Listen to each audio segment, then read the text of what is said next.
Some of you remember Dr. Gatsby spoke to us before about we call it cryptobiology, cryptozoology.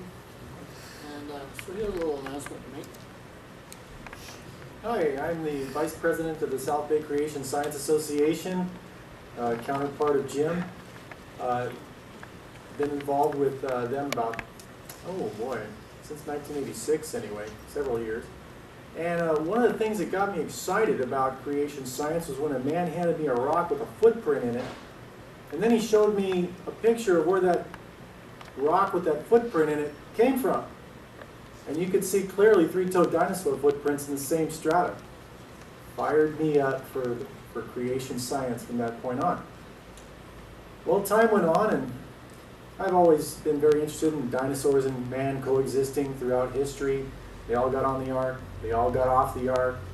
Stories of all cultures throughout all time knowing and interacting with dinosaurs, usually violently. They killed them.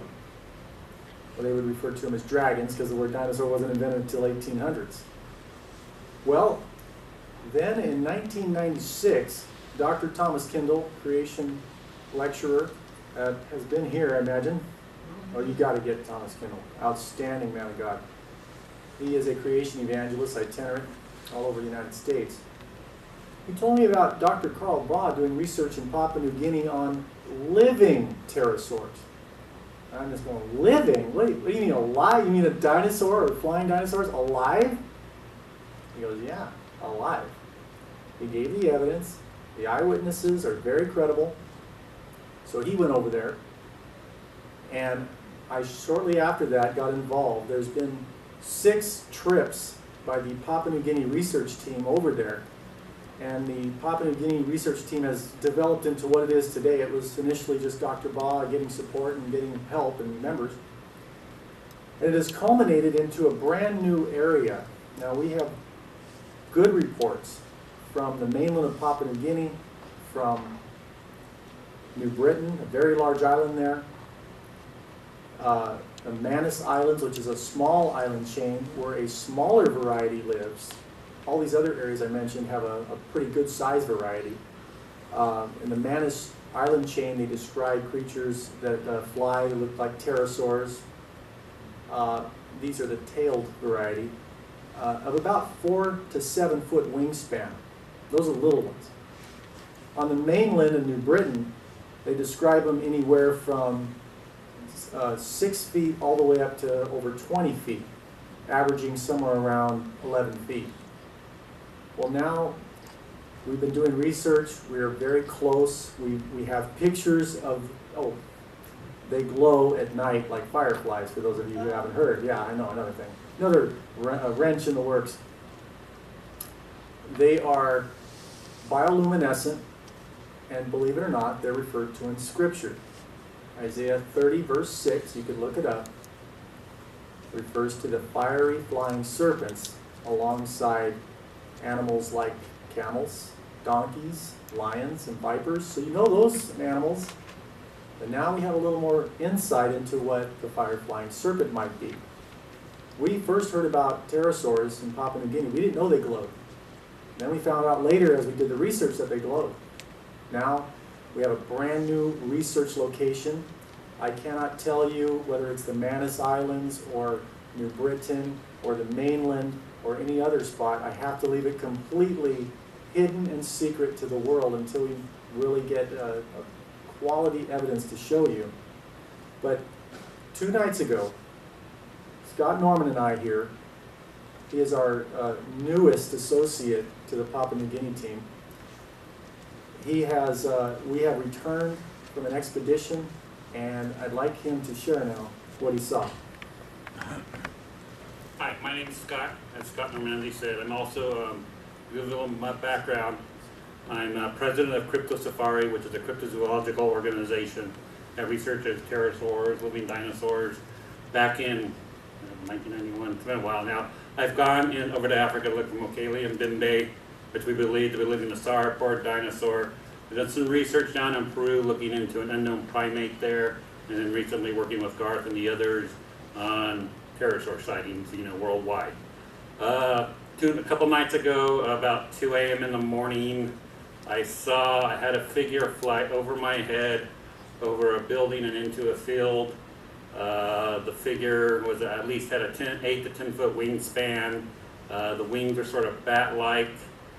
What sort of caught my thing is a thing with it had a head crest like a pterosaur. The head crest was at least, I'm thinking, 2 feet long. So that really caught my attention. And how I saw it, I was just looking up in the sky, looking for the glowing lights, and all of a sudden this figure just came over this shed, and into this field. If I had not been looking there, I probably wouldn't have saw it. Yeah, they fly silently. There was not a sound at all on this thing. After it went into the field, I put my flashlight out there, and unfortunately it was already gone. I don't know where it went. So that's what we're looking at. I mean, we're still in initial stages. It's pretty exciting, though, as I told Garth, and I've been the most skeptical on this trip. Because that night when I was up doing the research, I was just like, okay, I'm going to sit down. I did not have any video cameras, no cameras or nothing. And even I did, I don't think I would have seriously had time to catch it. And I saw this for 15 to 20 seconds. And so it was a pretty long sighting. And I mean, I can tell you with certainty that it was a large flying animal, 8 to 10 foot wingspan. It looks like a pterosaur. 100% right now, no. But that's what I can tell. So once we get this all figured out, it'll be interesting to see what we actually have.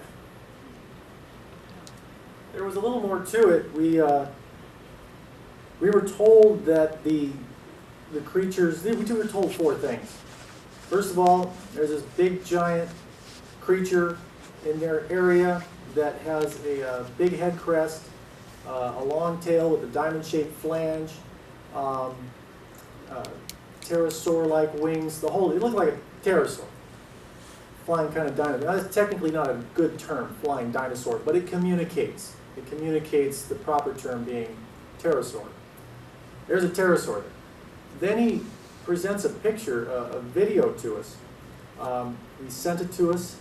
He happened to have a video camera in his area of the world, and showed us on video what he captured, and it looked possibly like a pterosaur, possibly like a bat. It intrigued us enough. He also said there are stars that he's been seeing for years, over decades almost, of basically like shooting stars, except these shooting stars pull out of a dive, or they go up, or they make a turn. Meteors don't do that. Also, something meteors don't do, they fall like rain in one direction. So if the wind's blowing rain, all the rain falls in the same direction. These meteors, quote unquote, they go in all directions any particular time of the night. It seems apparent these are not meteors. And these are these evident pterosaurs flying at altitude. The other thing is, when they fly low, they look so spectacular. The only thing to describe them is like a 4th of July firework display.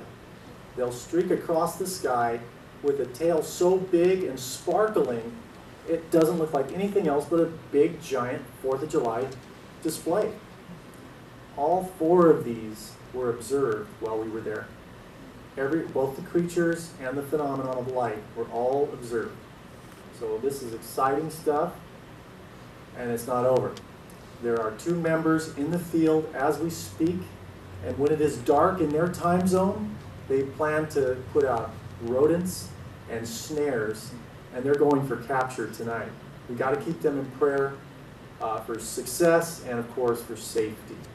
Thank you.